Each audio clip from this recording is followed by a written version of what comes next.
ਦਰਸ਼ਕੋ break ਤੋਂ ਬਾਅਦ ਤੁਹਾਡਾ ਸਭ ਦਾ ਭਰਪੂਰ ਸਵਾਗਤ ਹੈ। ਸੋ ਵਿਊਅਰਸ ਐਂਡ ਵਾਲੇ ਸੈਕਸ਼ਨ ਦੇ ਵਿੱਚ ਆਪਾਂ ਗੱਲਬਾਤ ਕਰਨ ਜਾ ਰਹੇ ਹਾਂ ਪੰਜਾਬ ਦੇ ਹਵਾਲੇ ਨਾਲ ਕਿ ਪੰਜਾਬ ਕਿਵੇਂ ਭਾਰਤੀ ਸਟੇਟ ਦੀ ਇੱਕ ਬਸਤੀ ਬਣਿਆ ਹੋਇਆ ਹੈ ਔਰ ਇਸ ਦੀ ਇੱਕ ਵੱਡੀ ਉਦਾਹਰਨ ਕੇਂਦਰ ਸਰਕਾਰ ਵੱਲੋਂ ਪੰਜਾਬ ਦੇ ਪਾਕਿਸਤਾਨ ਨਾਲ ਲੱਗਦੇ ਬਾਰਡਰ ਤੇ ਜਿੱਥੇ BSF ਦੀ ਹੱਦ 15 ਕਿਲੋਮੀਟਰ ਤੱਕ ਹੁੰਦੀ ਸੀ ਉਸ ਨੂੰ ਵਧਾ ਕੇ 50 ਕਿਲੋਮੀਟਰ ਕਰ ਦਿੱਤਾ ਹੈ। ਸੋ ਇਸ ਸੰਬੰਧੀ ਪੰਜਾਬ ਸਰਕਾਰ ਵੱਲੋਂ ਸੁਪਰੀਮ ਕੋਰਟ ਵਿੱਚ ਕੇਸ ਦਾ ਜਿਹੜਾ ਕੇਸ ਹੈ ਉਹ ਪਾਇਆ ਗਿਆ ਹੈ ਔਰ ਇਸ ਦੀ ਸੁਣਵਾਈ ਜਿਹੜੀ ਹੈ शुरू हो गई है, पर बहुत गिनती पंजाबियों नूं इस नाल कोई बहुता लागा दिगा नहीं है।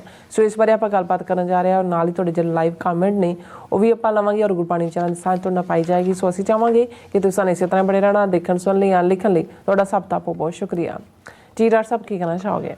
देखो 1947 तो एकदम बाद ही पंजाब नूं इन्हां ने इसलिए हालां उदों सिखां दी आबादी पंजाब दे विच 32-33% सी। अच्छा, ये जिहड़ी 60% तक पहुंची है तां नवंबर 1966 तो बाद। लेकिन इन्हां ने पंजाब नूं हमेशा एक सिख स्टेट और दुश्मन स्टेट समझदे हैं। हर लैवल के उत्ते जिहड़ा है वो वितकरा कीता, कोई वड्डी फैक्ट्री नहीं लगन दित्ती, कोई पंजाब दी प्रोग्रैस वाल पाखड़ा बना के साडे सिर ते धार दिता है जिसका पानी लटाया है।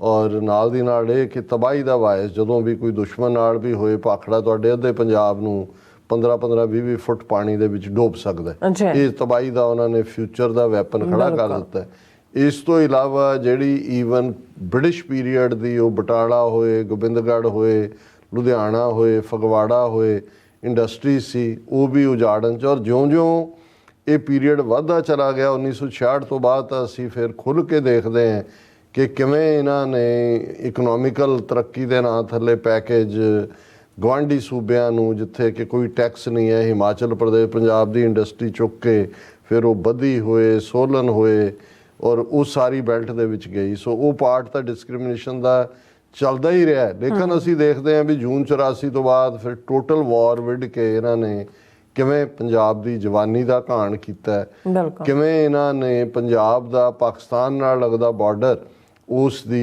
वायरिंग तारां लाईयां, उस दे विच करंट छड्डिया जा रहा, पंजाब नाल ट्रेड तां टोटली पंजाब राहीं बंद कीता ही कीता वाघा राहीं।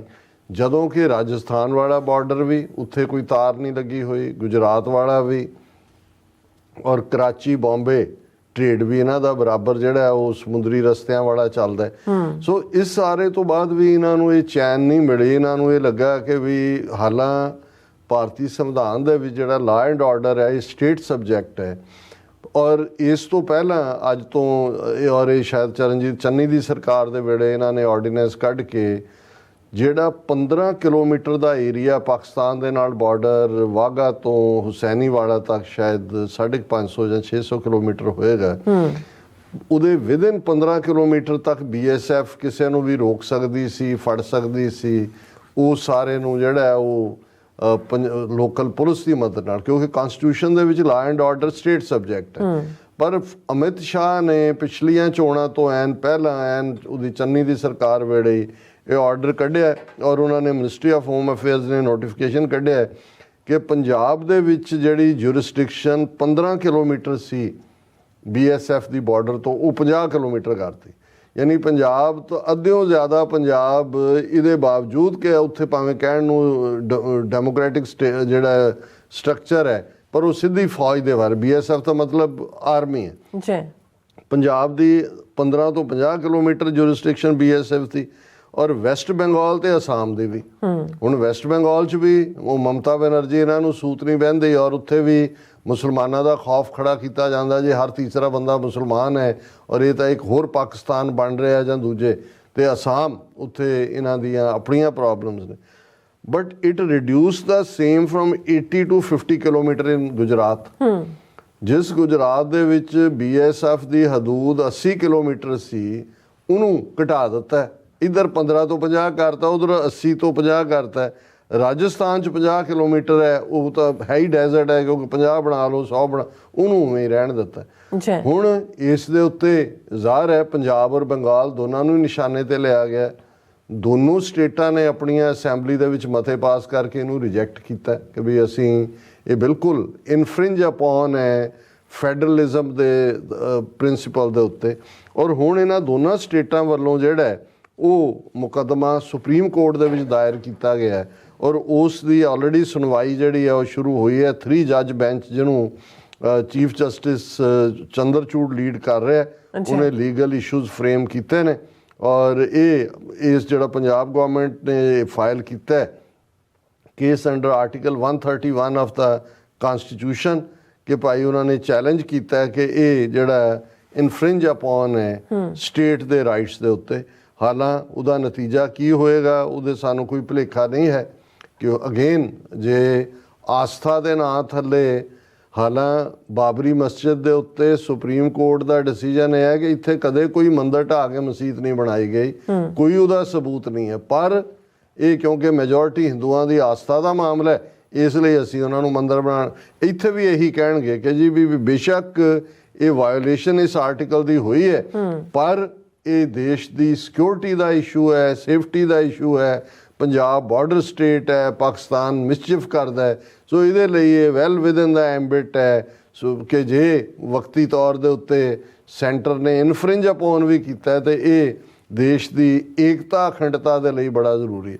ਹੁਣ ਇਹ ਜਦੋਂ ਦਾ ਈਵਨ ਟਰਾਇਲ ਦੇ ਲਈ ਇਹ ਕੇਸ ਸੁਪਰੀਮ ਕੋਰਟ 'ਚ ਹੈ, ਮੈਂ ਨਹੀਂ ਦੇਖਿਆ ਕਿ ਸੋਸ਼ਲ ਮੀਡੀਆ 'ਤੇ ਕੋਈ ਡਿਸਕਸ਼ਨ ਹੋਈ ਹੋਏ, ਕਿਸੇ ਪੰਜਾਬ ਦੇ ਪ੍ਰੋਮੀਨੈਂਟ ਜਿਹੜਾ ਆਪਣੇ ਆਪ ਨੂੰ ਸਿੱਖ ਕਹਾਉਣ ਵਾਲੇ ਅਖਬਾਰਾਂ ਜਾਂ ਉਹਦੇ 'ਚ ਕੋਈ ਚਰਚਾ ਹੋਇਆ। ਔਰ ਹਾਲਾਂ ਮੈਨੂੰ ਇਹ ਲੱਗਿਆ ਕਿ ਵੀ ਅਸੀਂ ਸਾਊਥ ਵਾਲਿਆਂ ਤੋਂ ਕਿੰਨੇ ਪਿੱਛੇ ਦਾ ਹਿੰਦੂ ਅਖਬਾਰ ਨੇ ਇਸ ਦੇ ਉੱਤੇ ਐਡੀਟੋਰੀਅਲ ਲਿਖਿਆ limits and borders on the territorial jurisdiction of the border security force.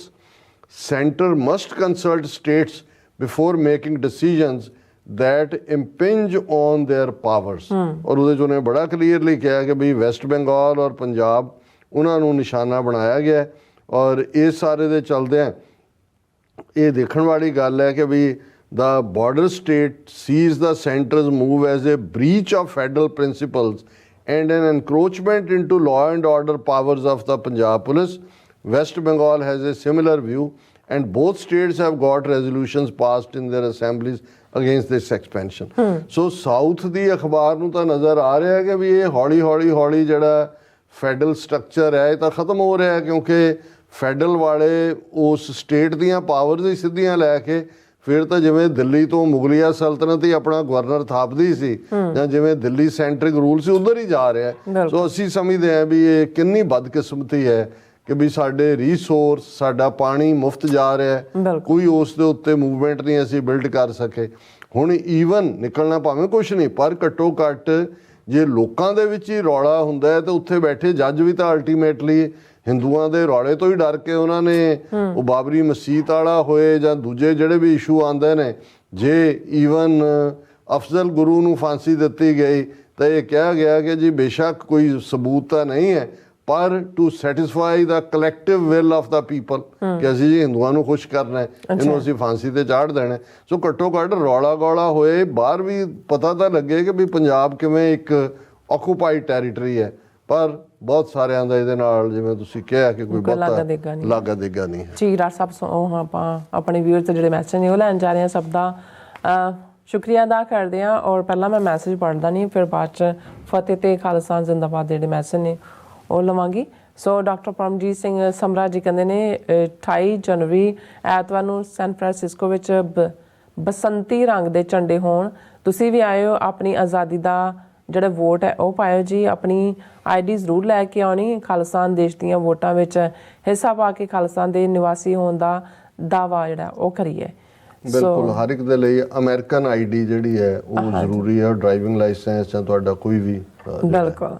ਔਰ ਕੇਸਰੀ ਰੰਗ ਭਗਵਿਆਂ ਦਾ ਹੈ, ਸਿੱਖ ਰਹਿਤ ਮਰਿਆਦਾ ਵਿੱਚ ਲਿਖਿਆ ਗਿਆ ਹੈ ਨੀਲਾ ਜਾਂ ਬਸੰਤੀ, ਜਿਹਨੂੰ ਪੀਲਾ ਕਹਿੰਦੇ। ਅਸੀਂ ਇਹਨਾਂ ਰੰਗਾਂ ਦੇ ਚੱਕਰ 'ਚ ਨਹੀਂ ਪੈਂਦੇ ਕਿਉਂਕਿ ਇਹ ਫਿਰ ਇੱਕ ਹੋਰ ਕਿਸਮ ਦੀ ਡਿਬੇਟ ਹੈ, ਪਰ ਜ਼ਾਹਰ ਹੈ ਕਿ ਵੋਟ ਪਾਉਣ ਲਈ ਜਿਹੜਾ ਉਹ ਹੁਮਾ ਕੇ ਸੰਗਤਾਂ ਪਹੁੰਚਣ। ਹਾਂਜੀ ਜਸਵੀਰ ਬਰਾੜ ਜੀ ਕਹਿੰਦੇ ਡਾਕਟਰ ਸਾਹਿਬ ਜੀ ਬਹੁਤ ਵਧੀਆ ਲਾਈਵ ਸ਼ੋਅ ਚੱਲ ਰਿਹਾ ਜੀ, ਸਾਰੀ ਟੀਮ ਨੂੰ ਵਾਹਿਗੁਰੂ ਜੀ ਕਾ ਖਾਲਸਾ ਵਾਹਿਗੁਰੂ ਜੀ ਕੀ ਫਤਿਹ। ਐਂਡ AM ਸਾਨੂੰ ਲਿਖਦੇ ਨੇ love my Sikh brothers and sisters from Lahore, ਖਾਲਸਾਨ ਜ਼ਿੰਦਾਬਾਦ ਕਿਹਾ ਉਹਨਾਂ ਨੇ। ਬਹੁਤ ਮਿਹਰਬਾਨੀ। ਲਾਹੌਰ ਔਰ ਅੰਮ੍ਰਿਤਸਰ ਸਿਸਟਰ ਸਿਟੀਜ਼ ਹੀ ਨੇ। ਬਿਲਕੁਲ। ਔਰ ਸਭ ਕੁਝ ਹੀ ਸਾਂਝਾ ਹੈ ਸਾਡਾ। ਹਾਂਜੀ ਸੋ ਹਰਵਿੰਦਰ ਸਿੰਘ ਰਾਮਗੜੀਆ ਕਹਿੰਦੇ ਸਾਡੇ ਪਿਆਰੇ ਬਾਪੂ ਡਾਕਟਰ ਸਾਹਿਬ ਤੇ ਭੈਣ ਨੀਲਮ ਕੌਰ ਜੀ, ਵਾਹਿਗੁਰੂ ਜੀ ਕਾ ਖਾਲਸਾ ਵਾਹਿਗੁਰੂ ਜੀ ਕੀ ਵਾਹਿਗੁਰੂ ਜੀ ਕੀ ਫਤਿਹ ਪ੍ਰਵਾਨ ਕਰੇ ਜੀ। ਸੋ ਹੁਣ ਮੈਂ ਸਾਰੇ ਮੈਸੇਜ ਨੇ ਜਿਹੜੇ ਸਾਰੇ ਨਾਮ ਨੇ ਜਿਨ੍ਹਾਂ ਨੇ ਫਤਿਹ ਬੁਲਾਈ ਜਾਂ ਖਾਲਸਾ ਜ਼ਿੰਦਾਬਾਦ ਲਿਖਿਆ, ਉਹਨਾਂ ਦੇ ਮੈਂ ਜਿਹੜੇ ਨਾਮ ਨੇ ਉਹ ਅਨਾਉਂਸ ਕਰਨ ਜਾ ਰਹੀ ਹਾਂ। ਇੰਦਰਜੀਤ ਸਿੰਘ ਸੰਧੂ, ਹਰਦੀਪ ਸਿੰਘ, ਮਨਜੀਤ ਸਿੰਘ, ਪਲਵਿੰਦਰ ਸਿੰਘ, ਖਾਲਸਾ ਦੇਸ਼ ਪੰਜਾਬ, ਬੈਸਟ 113, ਅਮਰਜੀਤ ਸਾਨੀ, और इसी तरह all about truth and Sikhism, Sukhwinder Singh, Balwinder Uppal, Manjor Kohinoor Singh Garcha, Sukhjeevan Bachchu and फिर इसी तरह विमी कौर जी भी ने, जसवीर बराड़, बलिहार सिंह कंग, सुखविंदर सिंह जी भी उन्होंने फतेह दे मैसेज ने खालसा जिंदाबाद लिखा उन्होंने। ਬੀਬੀ ਵਿਮੀ ਕੌਰ ਪਤਾ ਨਹੀਂ ਕਿਹੜੀ ਲੈਂਗੁਏਜ ਚ ਲਿਖਦੇ ਨੇ ਕਿਉਂਕਿ ਸਾਰਾ ਸਪੇਸ ਤਾਂ ਭਰਿਆ ਹੋਇਆ ਪਰ ਉਹਦੇ ਚ ਪਤਾ ਕੁਝ ਨਹੀਂ ਲੱਗਦਾ ਵੀ ਕਹਿਣਾ ਕੀ ਚਾਹੁੰਦੇ। ਸੁਰਿੰਦਰਪਾਲ ਜਾਂ ਤਾਂ ਆਰਟੀਫੀਸ਼ੀਅਲ ਇੰਟੈਲੀਜੈਂਸ ਹੀ ਲਿਖੀ ਜਾਂਦੀ ਹੈ ਉਹਨਾਂ ਦੇ ਬਿਹਾਫ ਤੇ, ਕੋਈ ਪਤਾ ਨਹੀਂ। ਹਰਵਿੰਦਰ ਸਿੰਘ ਜੀ, ਅਮਰ ਸਿੰਘ, ਜਿਤ ਸਿੰਘ, ਫਿਰ ਸਤਨਾਮ ਸਿੰਘ, ਅਮਰੀਕ ਸਿੰਘ, ਫਿਰ ਜਸਵੀਰ ਬਰਾੜ ਫਿਰ ਨੇ, ਔਰ ਬਲਵੰਤ ਸਿੰਘ, ਕੁਲਦੀਪ ਕੌਰ, ਅਮਰੀਕ ਸਿੰਘ, ਕੁਲਦੀਪ ਕੌਰ, ਗੁਰਮੁਖ ਸਿੰਘ ਐਂਡ ਅਮਰਿੰਦਰ ਸਿੰਘ, ਫਿਰ ਬਲਜੀਤ ਵਰੈਚ ਐਂਡ ਦੈਨ ਨਿਹੰਗ ਸਿੰਘ, ਠੀਕ ਨੇ। Always great program, Baldev Singh ਫਤਿਹ ਬੁਲਾਉਂਦੇ ਨੇ ਔਰ ਖਾਲਸਾ ਜ਼ਿੰਦਾਬਾਦ ਕਹਿੰਦੇ ਨੇ। ਸਭ ਦਾ ਬਹੁਤ ਬਹੁਤ ਸ਼ੁਕਰੀਆ ਜੀ ਰਾਜ ਸਾਹਿਬ। ਸਾਡੇ ਵੀਰ ਬੌਬ ਸਿੰਘ, ਉਹਨਾਂ ਨੇ ਟੀਵੀ 84 ਦੀ ਸਮੁੱਚੀ ਟੀਮ ਨੂੰ ਵਾਹਿਗੁਰੂ ਜੀ ਕਾ ਖਾਲਸਾ ਵਾਹਿਗੁਰੂ ਜੀ ਕੀ ਫਤਿਹ। ਸੋਹਣ ਸਿੰਘ ਮਾਲ ਕਹਿੰਦੇ ਨੇ ਡਾਕਟਰ ਸਾਹਿਬ ਹਿੰਦੂਤਵਾ ਦਾ ਪ੍ਰਚਲਿਤ ਮੁਹਾਵਰਾ ਰਾਮ ਨਾਮ ਸੱਤ ਹੈ, ਮੋਦੀ ਤੇ ਹਿੰਦੂਤਵਾ ਇਸ ਟਾਈਮ ਬਹੁਤ ਮਸਤ ਹੈ। ਬਿਲਕੁਲ ਠੀਕ। ਦਵਿੰਦਰ ਸੰਧੂ, ਸ਼ਿੰਦਾ ਸਿਹੋਤਾ, ਮੁਹੰਮਦ ਅਨਵਰ, ਜਸਬੀਰ ਸਿੰਘ, ਮੁਹੰਮਦ ਜਾਵੇਦ, ਉਹਨਾਂ ਨੇ ਇਧਰ ਫਤਿਹ ਜਾਂ ਖਾਲਿਸਤਾਨ ਜ਼ਿੰਦਾਬਾਦ ਕਿਹਾ। ਜਗਤਾਰ ਸਿੰਘ ਜੌਲ ਕਹਿੰਦੇ ਨੇ ਡਾਕਟਰ ਸਾਹਿਬ ਸਾਰੇ ਸਿੰਘ ਚੰਗੀ ਤਰ੍ਹਾਂ ਜਾਣਦੇ ਨੇ ਕਿ ਨਾ ਬਾਦਲ ਦੀ ਤਾਕਤ ਸੀ ਸਾਨੂੰ ਛਡਾਉਣ, ਨਾ ਭੰਡ ਦੀ, ਨਾ ਬਾਦਲ ਦੀ ਤਾਕਤ ਸੈਣੀ ਨੂੰ ਲਾਉਣ ਦੀ ਸੀ। ਹੁਣ ਤਾਂ USA ਕੈਨੇਡਾ ਵੀ ਦਿੱਲੀ ਦੀ ਐਂਟਰੈਂਸ ਸਮਝ ਗਏ ਨੇ, ਪਰ ਆਪ ਅਜੇ ਵੀ ਬਾਦਲਾਂ 'ਚ ਹੀ ਫਸੇ ਹੈ। ਬਾਕੀ ਝੂਠਾ ਸਾਹ ਤੇ ਹੈ ਹੀ ਕੁੱਤਾ ਉਹਨਾਂ ਦਾ, ਉਹਨੂੰ BJP ਕਾਂਗਰਸ ਆਪ ਸਾਰੇ ਜਿਹੜੇ ਨੇ ਰੱਬ ਰੱਖ, ਕਿਉਂਕਿ ਉਹ ਰੋਮਨ 'ਚ ਲਿਖਦੇ ਨੇ ਸੋ ਕਈ ਚੀਜ਼ਾਂ ਪੜ੍ਹੀਆਂ ਨਹੀਂ ਜਾਂਦੀਆਂ। ਇਹਦੇ 'ਚ ਕੋਈ ਸ਼ੱਕ ਨਹੀਂ ਹੈ ਵੀ ਪੰਜਾਬ ਨੂੰ ਰਨ ਏਜੰਸੀਆਂ ਕਰਦੀਆਂ ਨੇ, ਸੁਮੇਧ ਸੈਣੀ ਵੀ ਉਹਨਾਂ ਦਾ, ਔਰ ਇਹ ਸਾਰੇ ਫੈਸਲੇ ਇਹ ਬਾਕੀ ਤਾਂ ਜਿਹੜੇ ਨੇ ਇਹ ਸੂਬੇਦਾਰ ਹੀ ਬਣਾ ਕੇ ਬਿਠਾਏ ਹੋਏ ਨੇ। ਪਾਵਰ ਸੈਂਟਰ ਇੰਡੀਅਨ ਇੰਟੈਲੀਜੈਂਸ ਏਜੰਸੀਆਂ ਦਾ ਹੀ ਹੈ ਦਿੱਲੀ 'ਚ। ਸੋਹਣ ਸਿੰਘ ਮਾਲ, ਉਹਨਾਂ ਨੇ ਫਤਿਹ ਬੁਲਾਈ ਹੈ। ਰਾਜਵਿੰਦਰ ਸਿੰਘ ਫਤਿਹ ਬੁਲਾ ਕੇ ਕਹਿੰਦੇ ਨੇ doctor Sahib how can A killer put life into A statue and that too of a lord of Hindus, isn't that an insult to Hindus? ਕਿਉਂਕਿ ਮੋਦੀ ਨੂੰ ਹੀ ਪ੍ਰਾਣ ਪ੍ਰਤਿਸ਼ਠਾ ਦਾ ਮਤਲਬ ਹੀ ਇਹ ਹੈ ਕਿ ਜੀ ਉਹ ਜਿਹੜੀ ਮੂਰਤੀ ਪੱਥਰ ਦੀ ਸੀ ਉਸ ਦੇ ਵਿੱਚ ਪ੍ਰਾਣ ਪਾ ਦਿੱਤੇ ਨੇ, ਔਰ ਪ੍ਰਤਿਸ਼ਠ ਹੁੰਦਾ ਹੈ, ਐਸਟੈਬਲਿਸ਼ ਹੋ ਜਾਣਾ ਵੀ ਪ੍ਰਾਣ ਹੁਣ ਉਹ ਜੀਵਤ ਜਾਗਤ ਮੂਰਤ ਹੈ ਔਰ ਵਰ ਦੇਗੀ ਦੇਵਤਾ ਰਾਮ ਬਣ ਕੇ। ਇਹ ਹੁਣ ਸਾਹਮਣੇ ਹੀ ਹੈ ਕਿ ਜੀ ਜਿਨ੍ਹਾਂ ਨੇ ਇਸ ਨੂੰ ਹਿੰਦੂ ਹਿਰਦੇ ਸਮਰਾਟ ਵੀ ਇਸੇ ਲਈ ਬਣਾਇਆ ਕਿਉਂਕਿ ਇਹ ਬਲੱਡੀ ਮਰਡਰ ਸੀ, ਔਰ ਉਹਨਾਂ ਨੇ ਕਿਹਾ ਜੀ ਇਹ ਤਾਂ ਮਲੇਛਾਂ ਦਾ ਖੂਨ ਡੋਲੇ। ਇਸੇ ਤਰ੍ਹਾਂ ਰਾਜੀਵ ਗਾਂਧੀ ਨੂੰ 3/4 ਮੈਜੋਰਿਟੀ ਇਹਨਾਂ ਨੇ ਹੀ ਦਿੱਤੀ ਕਿ ਜੀ ਉਹਨੇ ਸਿੱਖਾਂ ਨੂੰ ਜਿਨ੍ਹਾਂ ਨੂੰ ਆਤੰਕਵਾਦੀ, ਅਲਗਾਵਵਾਦੀ, ਉਗਰਵਾਦੀ ਬਣਾਇਆ ਕਿ ਭਾਈ ਉਹਨਾਂ ਦਾ ਖੂਨ ਕੀਤਾ।